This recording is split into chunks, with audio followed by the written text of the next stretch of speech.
Good morning, everybody. This is Grant with Spark. Grant Sparks, and the Grant Sparks Show. And I am checking in with you. And today we're talking about how to deal with our divine nature that we are now. How to deal with godhood now that we have godlike abilities. And the one thing that my focus is starting to draw to. Now that my focus is starting to absolutely draw to this one thing, now that we have what I consider godlike, let me pull my mic in. Now that we have godlike abilities, this is the one thing I am absolutely focused on. And I think you should start paying attention to it. Also, so we're going to be talking about that today. But before we do anything, you know what we're going to do. Sparrowhawk, good morning, Ryan. I hope you're doing fantastic. We've got a morning cup of gratitude. What are you grateful for this morning? Please tell me in the comments. A, you are confused, lost, or just mentally constipated if you cannot tell me what you're grateful for. So how do you unstick that? You suddenly start expressing gratitude. I'm grateful for my fitness. I'm grateful for my family. I'm grateful for the weather changing. I'm grateful for the water that we've been getting, the rain that we've been getting, which to me is a sign of abundance. I'm grateful that we have this awesome technology. What are you grateful for? That's just the top ones off my head. I'm grateful for my crazy hair today. I'm grateful that I got a good workout in. I'm grateful for so stinking much. I'm grateful for the people in my life. Good morning, Ryan. I hope you're doing good. Ryan should give a shout out this morning. What are you grateful for this morning? Ashley, good morning. How are you doing? I see you there. Share what you're grateful for this morning, because you got to start with gratitude, because if you cannot start with gratitude, I believe you cannot see the blessings in your life. If you cannot just start saying what you're grateful for, as soon as you do, you start seeing more things to be grateful for and more things to be grateful for. And I think we've got a lot to be grateful for.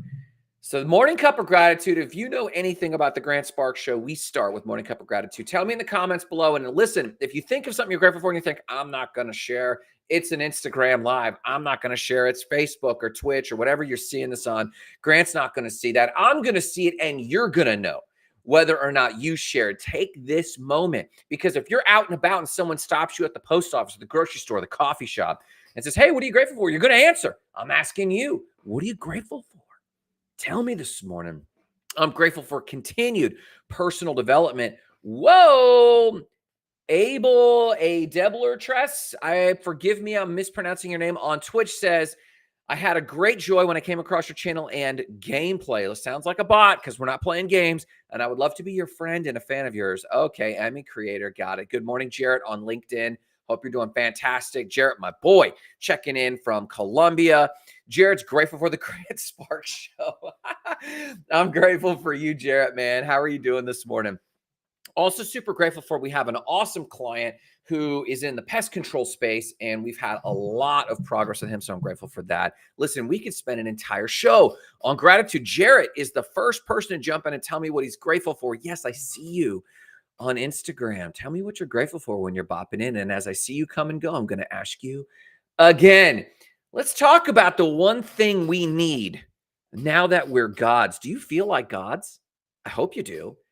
Now, I know that a lot of us, and Jarrett reminds me that a lot of us are in touch with people that don't feel so godlike, people that might be strapped, people that are strapped for cash, strapped for time, people stressed out. That doesn't sound like gods. I present for your consideration that it sounds exactly like the gods. Let's talk about it. So first and foremost, how have we achieved godhood status? Listen, I put on a post on Threads the other day, and I mentioned my time living in the Dominican Republic, how disconnected I felt. And then someone jumped in, and this was in 2012, 2013. I spent a year there, and I mentioned how disconnected I felt, how I was trying to build my infopreneur business. I was writing. I wrote 2 books while I was there. It was great to write books. And I had my computer, my laptop, I could write. But I couldn't connect. I couldn't sell. I couldn't get my marketing. The connectivity was up and down. Sometimes we would be blacked out, and it was no bueno.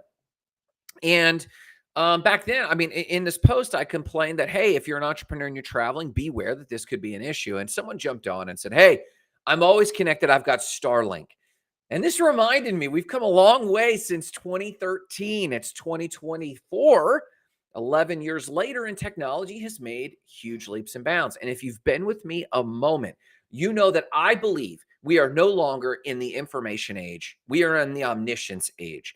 Now, we used to call God omniscient, all-knowing. And we used to think that we couldn't even conceive what it would be like to be God and to know all things at all times. But I present for your consideration, we can conceive of that.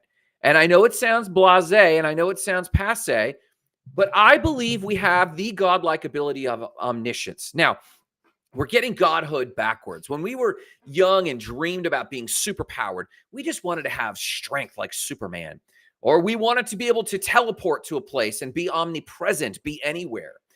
And then we thought something like omniscience or eternal life would come much later. But actually, we've gotten that first. Good morning, Alice Renee. How are you doing this morning? Thanks for stopping by. Tell me what you're grateful for in the comments below. I'll give you a shout out.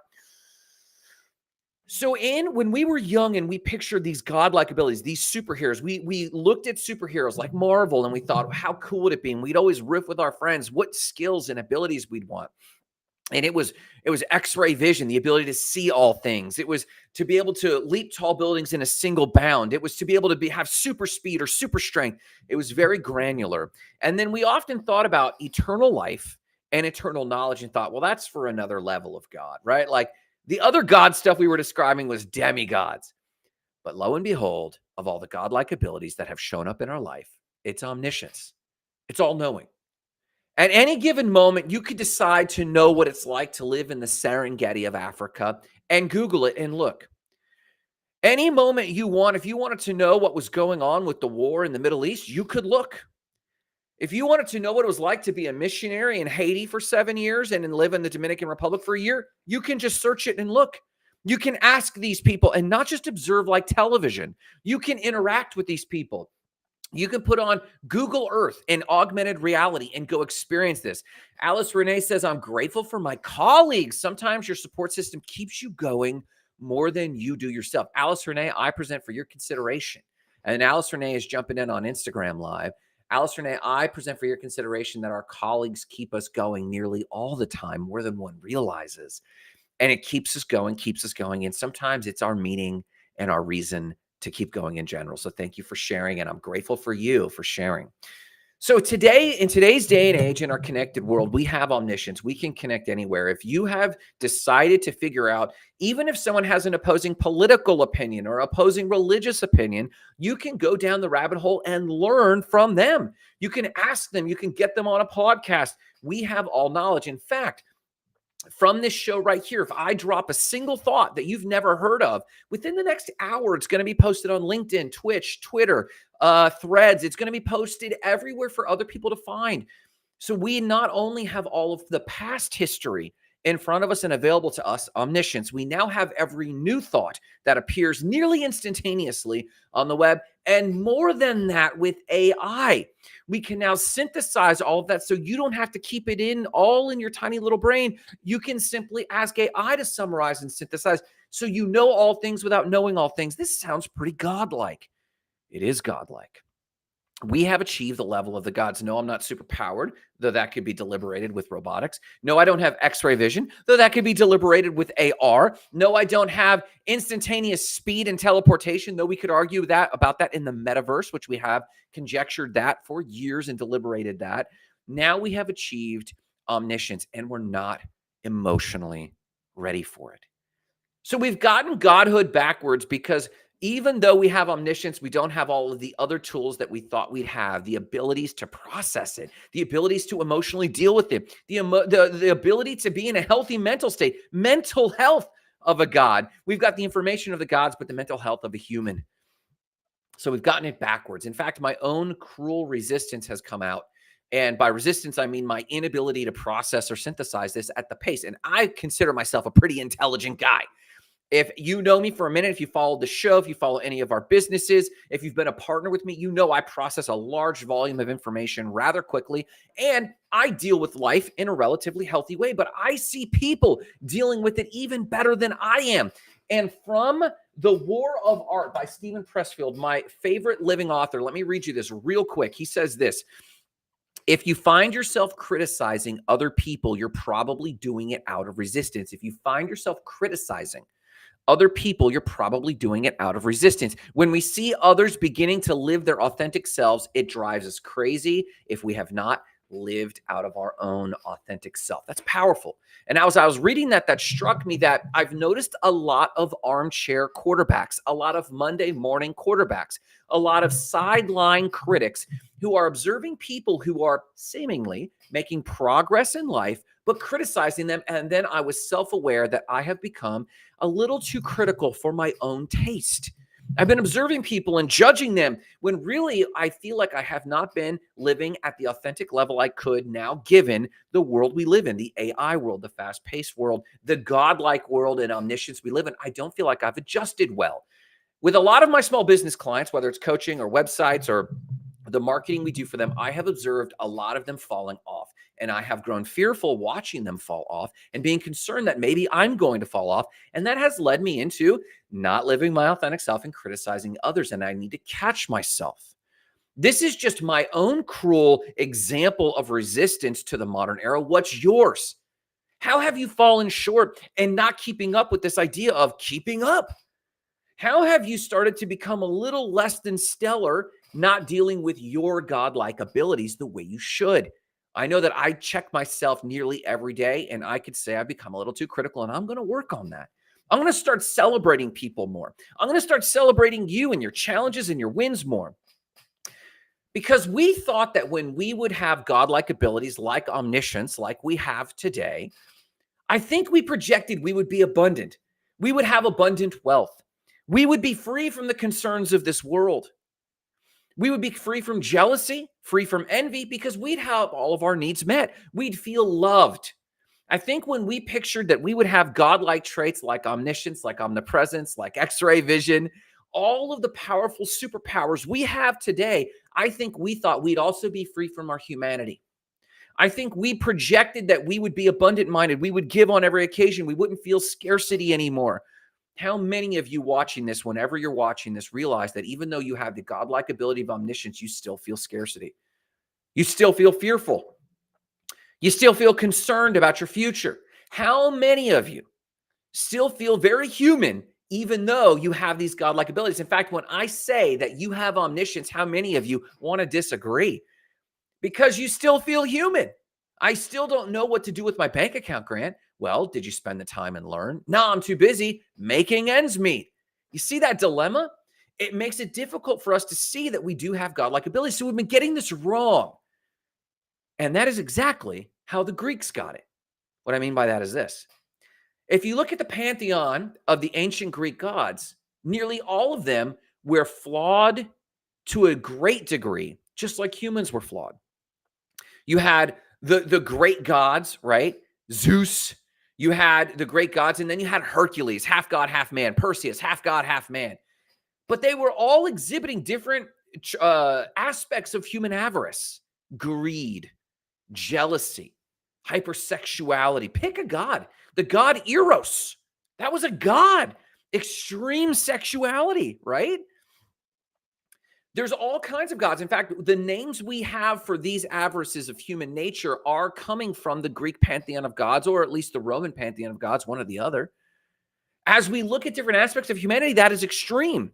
So we forget that when we have this godlike ability of omniscience, when we have this godlike ability of all-knowing, we thought that we would be free from things like hypersexuality or hunger or all of these other things, the need to get by.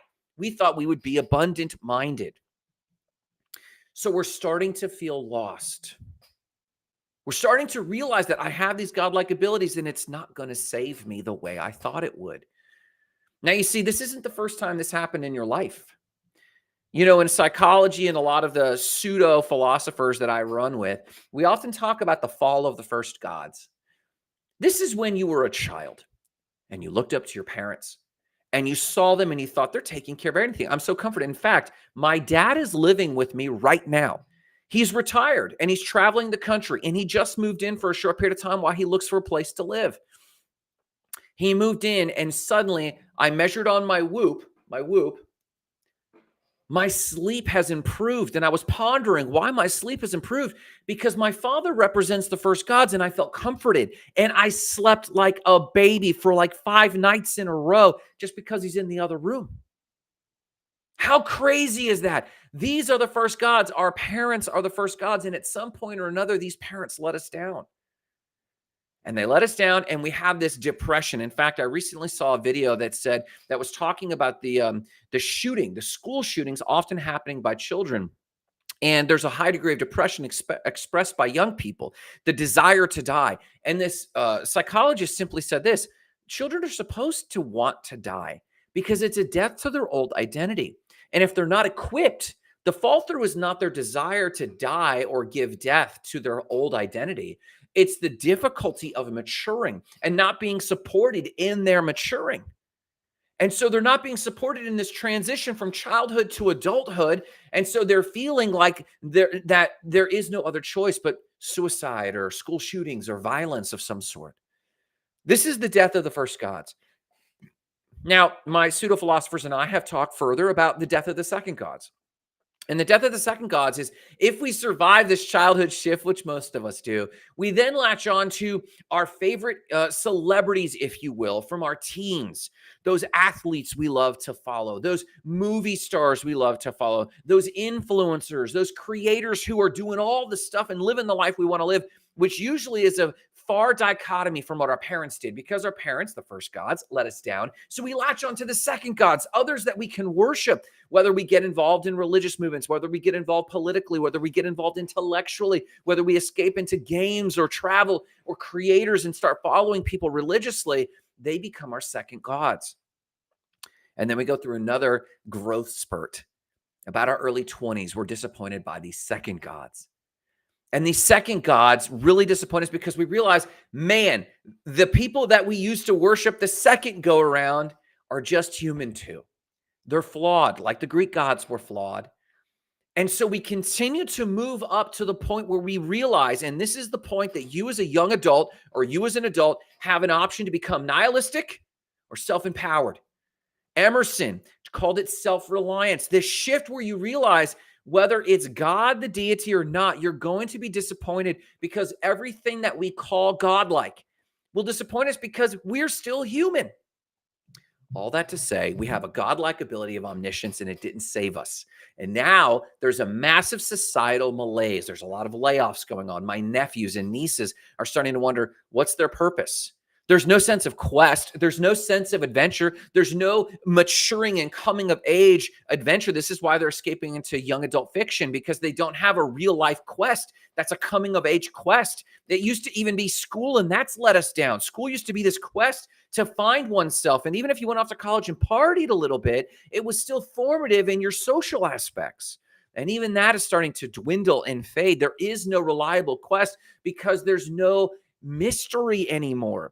Do you wonder what it's like? Do you wonder what a lion smells like? You can simply look it up online or get on an airplane or go to a zoo. There is no more mystery for the average person. You might be the exception to the rule. You might walk in wonder, but most people don't.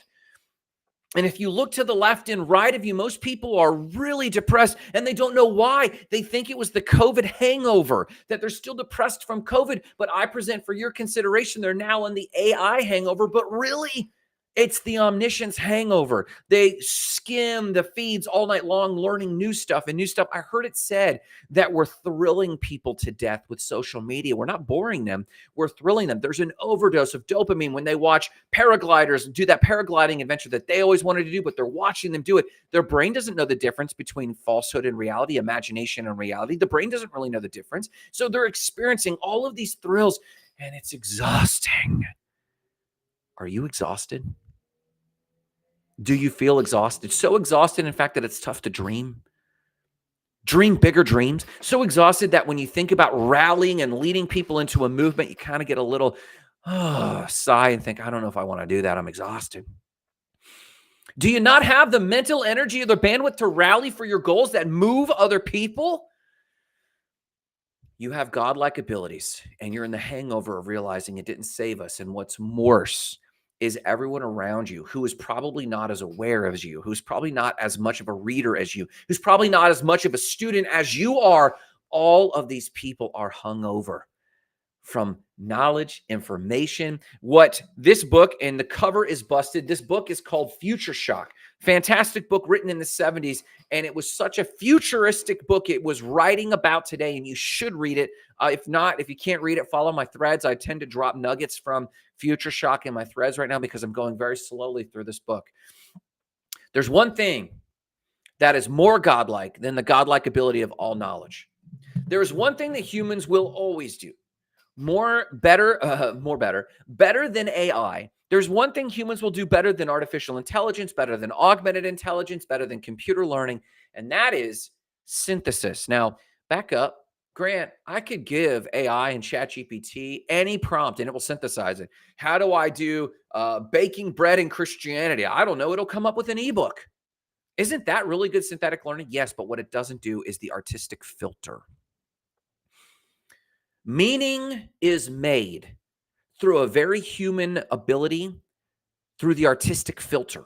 The artistic filter is the ability for the individual, whether it's Jarrett watching from LinkedIn, whether it's my friend Abeltris from Twitch, whether it's Alice Renee, each of you have your own curated, unique, never to be replicated throughout all of history, artistic filter. This is or the meaning filter. This is what is meaningful to you. I know Jarrett very intimately. And Jarrett has a unique history of being a Cuban-born child, being adopted into an American family, Colombian-born child, moving back to Colombia, has a unique journey with humanitarian work and Bitcoin. That's very unique, and no one ever will have the exact story Jarrett has. And when something comes along that is meaningful to Jarrett, he has the ability to choose and synthesize it in a way that AI just won't know how to replicate.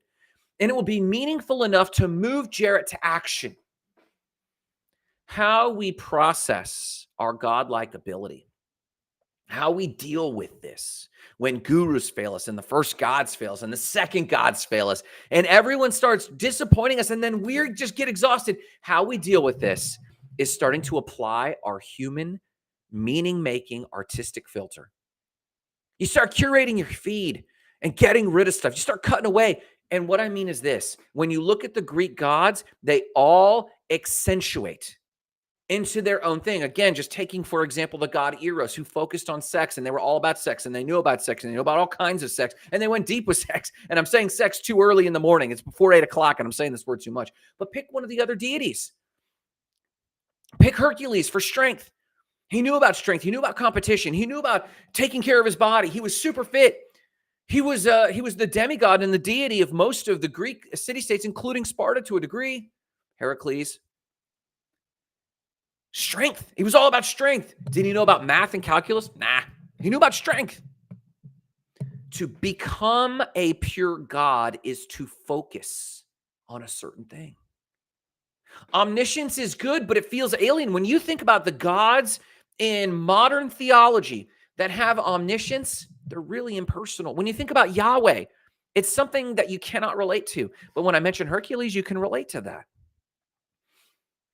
We have gods in order to relate to them, to see their flaws, to think of them outside of ourselves, and then to apply lessons to ourselves. That's why we have gods. Throughout all of time, that's why we've engineered gods. Even superheroes in comic books, we engineered them to set them up to learn from someone who accentuates in a certain gift or a certain skill and ask ourselves, do I want to be like that? The one thing to fulfill the promise of the title of today's live, the one thing we are lacking is leadership.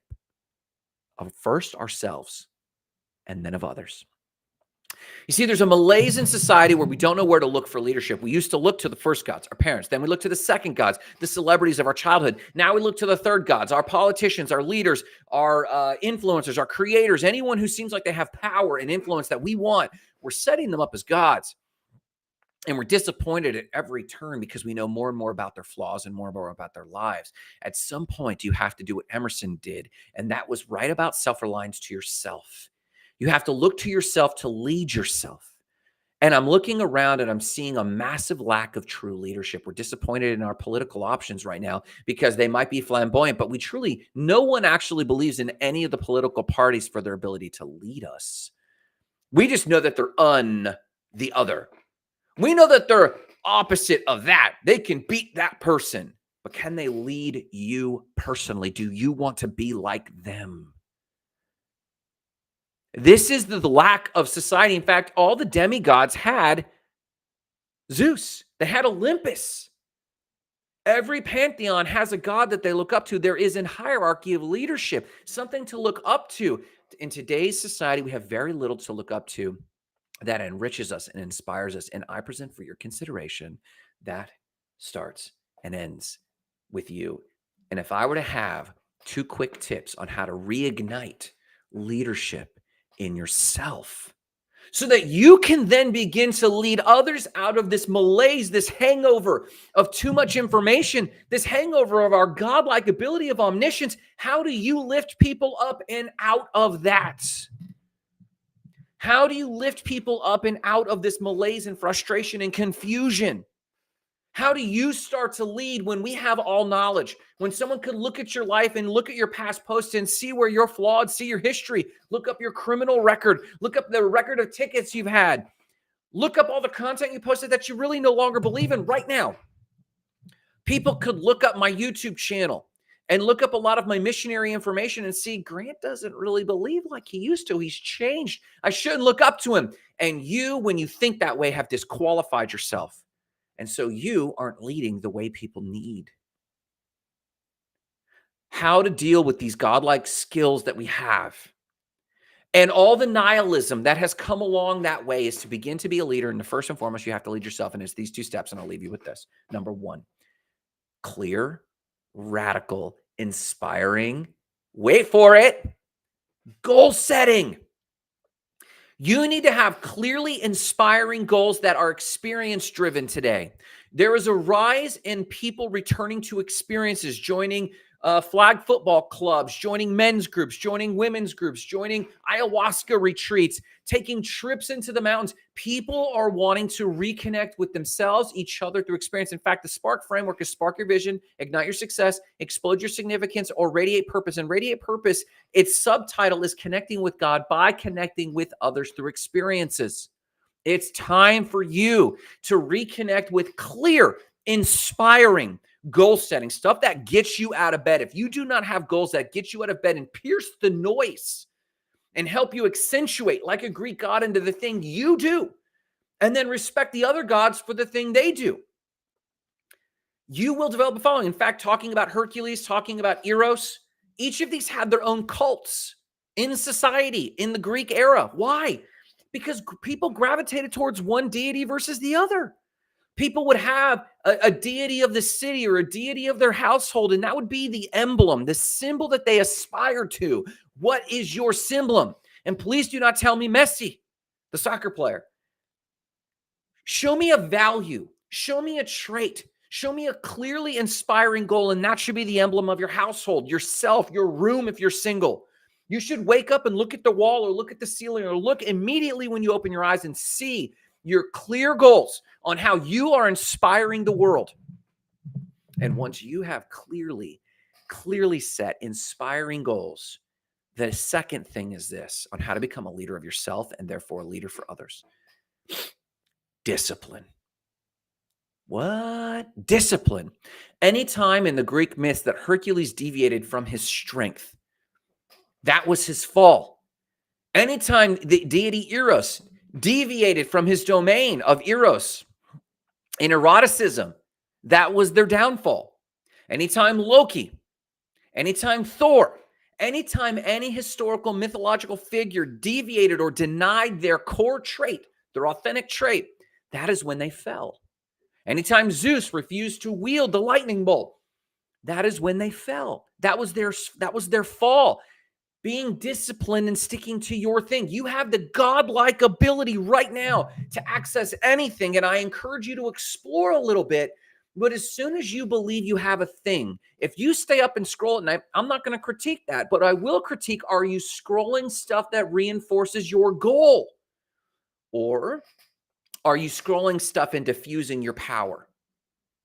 Are you scrolling things that are distracting, shiny objects? If you have a curated feed, because when we talk about dream boards, all dream boards is a curated feed. So take your Instagram, take your Twitch, take your TikTok and curate the feed. If you're all about surfing, or if you're all about being in your 40s and fit, fill your feed with that. Then okay, if you're going to stay up and scroll, fine. Then you will be reinforcing your clear-cut goal setting, and then you need to execute radical discipline to walk in that thing. Hercules trained. The god hero spent time in eroticism. Hera meddled in people's affairs. Whatever it is, and these things all sound super negative, I get it, but there was very abundant. Photon provided light to all. Whatever it is you do, have clear-cut, inspiring goals, and then start executing the discipline to be a symbol to other people and to yourself. Every moment you distract yourself from your divine calling. Good morning, Radio Rosie. I hope you're doing fantastic. Every moment you diffuse your energy away from your core thing, you lose power towards that direction. You lose leadership, you lose self-confidence. And as soon as you lose those, you lose personal power. And when you don't operate in personal power, people stop following you. People no longer follow you when you don't operate in confidence of what you do. Good morning, Jeremy. I hope you're doing fantastic, my man. So when we have all of these godlike abilities, most people are now becoming hungover and disappointed with the glut of information, don't know where to go. You can lead by having clear-cut, inspiring goals and the discipline to chase them, and you will begin to stand out, and then people will begin to gravitate as you lead yourself in that thing. People will also want those experiences and begin to lead themselves in clear-cut goal setting and discipline, and therefore lead other people. And then, yes, we will move out of this hangover as a society. We used to call it the COVID hangover. Now I believe they then started calling it the AI hangover. I really believe it's on the omniscience hangover. We have all knowledge and don't know what to do. We don't know what's meaningful to ourselves anymore because everything is meaningless, is the way people feel. But you can show them a way. You can lead strong by leading yourself. You can lead yourself by clear-cut goals and discipline executed consistently over a lifetime. And I promise you, you will begin to show people how to operate better with their godlike abilities. Instead of nihilism, they will have hope. Hope that tomorrow can be better. Hope that they can wield these abilities to improve their life and the life of those around them.